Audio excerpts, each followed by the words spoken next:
I think it was my birthday, December 3rd, 2010. You know, I finally, moved back to the States. I had started making money. I was like a middle manager in the military, and things were going great, so I started to compile things. I started to think like, you know what? I want to get myself a new car for my birthday because, I'm a sergeant now in the military, so I should have those things. Like everybody else has a new car. That's what's really gonna make me happy. I have a couple things I'm not super happy about in my life.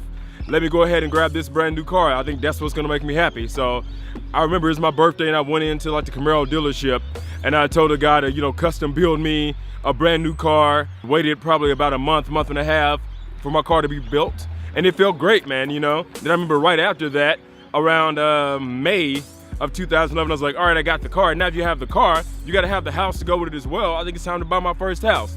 So I went and bought my first house in May 2011.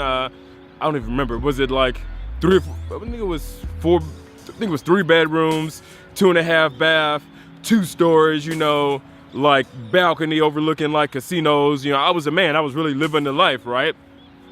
But then I remember, probably took me, I don't know, that lasted for 3 or 4 months, and I looked at myself and I was like, dude, I'm still not happy with what's going on. Like, what's the root of this shit? I think I was driving to work one day and I was just like, yo, sitting stuck in traffic, and I was like, I really, really hate this shit. And then I looked around me because everybody that worked on that base kind of took the same route to work. So it's literally a traffic jam of people that are thinking, fuck my life in their head. And then I thought to myself, like, this can't be it, man. This can't really be the answer, the end all be all. Is just be in the military and constantly focus on rank, and as I get that rank, to buy more stuff to keep up with everybody else. And that's when I kind of started my path. So I started to slowly get rid of things, started to kind of scale back on my bills and things I was buying, and nobody really noticed that. And then I started to plot a path out of the military quietly, and nobody really noticed. It wasn't until I started to talk about selling my house and selling my car that people really started to think like, yo, is this dude okay? Like he's gonna do something to himself? But I was totally fine. I realized what I need to do to become happy. I had to let go of hundreds of thousands of dollars worth of stuff to get to what really made me happy. I found that really creating stuff and figuring out ways to help others was what ultimately fulfilled me.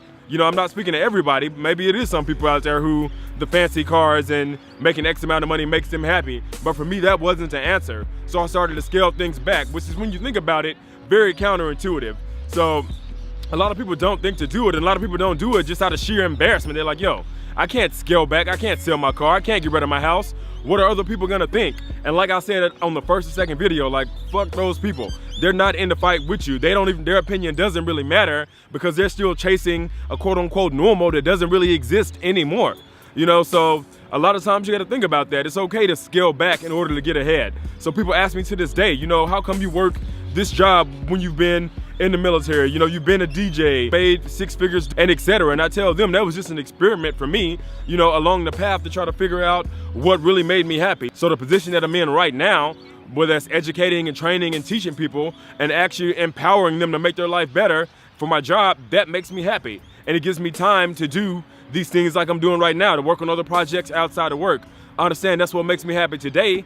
That may not be what makes me happy tomorrow. That's why I'm being proactive and working on this thing and trying to grow my brand and trying to reach out and trying to reach more people, so I can already set the things in motion that are gonna be my next step going forward. So that's just the key takeaways for the day.